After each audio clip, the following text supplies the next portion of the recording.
Hi, I'm Mireia. I'm a UofG student and I'm here to meet the Rector, the Honourable Lady Rae, today. It's nice to meet you too. Don't make the questions too hard. I try not to.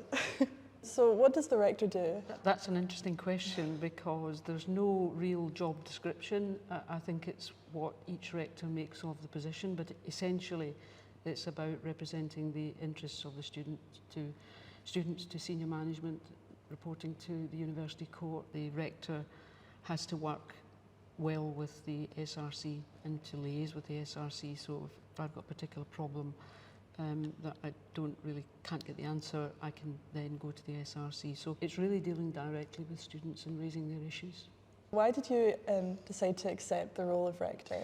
Well, I accepted the nomination, but with a great reluctance, and I tried to put the students off who came to the High Court to see me, and because of my age, and also I think it's a really important role, and fortunately I was retiring, so that was going to give me a little bit more time. So they weren't put off by my age or whatever, and even the fact that I'm not normally on social media. So they persisted.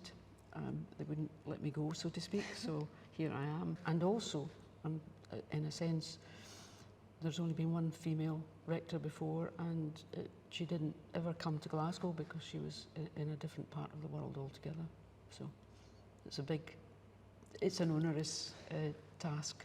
Can you tell us a bit about your work as a lawyer and your career? It was a long time ago when I started, but I started off as a solicitor and then went to the bar, became a member of the Faculty of Advocates, and became a Queen's Counsel, and then took on a part-time judicial role in the Sheriff Court, then full-time Sheriff, and then I became a Senator of the College of Justice, which is the High Court. It's the only thing I've ever wanted to do was to become a lawyer, and that's because my grandfather was a lawyer in Italy, whom I never met, but I was inspired by stories about him and his fight for justice, so that was ingrained in a sense, and that's what I wanted to do, was to be a lawyer.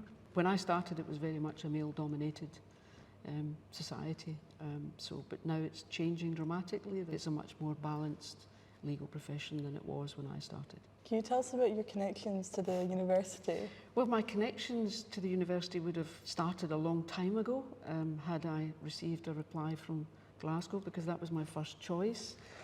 But I'm still waiting to hear from them as to whether I was accepted for the law degree. So I went to Edinburgh instead. But I've always had a great admiration for the University of Glasgow, and I became involved in the diploma, members of the profession, assisting diploma students, mentoring them, and I've been doing that for some considerable time.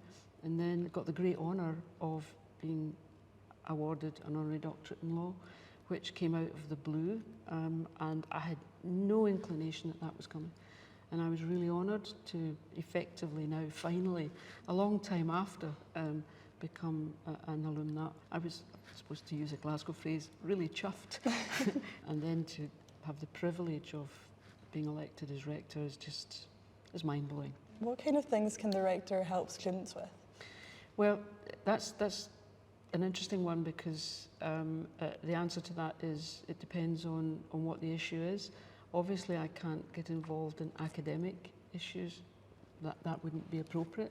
But students have got in touch with me in relation to things like funding, accommodation for studies, all sorts of things, anything. And if I don't have the answer, then I can find out from the university personnel as to who's the best person for the student to speak to, and that's really effectively what I've been doing. I've got good cooperation from the university. Whenever I contact them, who's the person to speak to, they will give me a name. I can speak to that person on behalf of the student, and if the student wants to engage direct, then that's happening as well. Really anything that's troubling a student. So if a student needs help, how can they get in touch with you? Well, that's not difficult because I'm on an email, and my mobile phone should already be known, so I don't have a problem with that.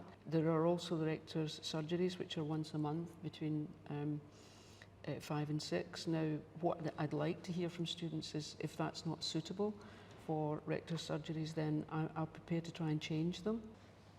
Thank you so much for joining us today. It was lovely to get to know you and the rector and everything that you do. Well, thank you very much for speaking to me and giving me this opportunity. It's a great privilege to be here. Thank you.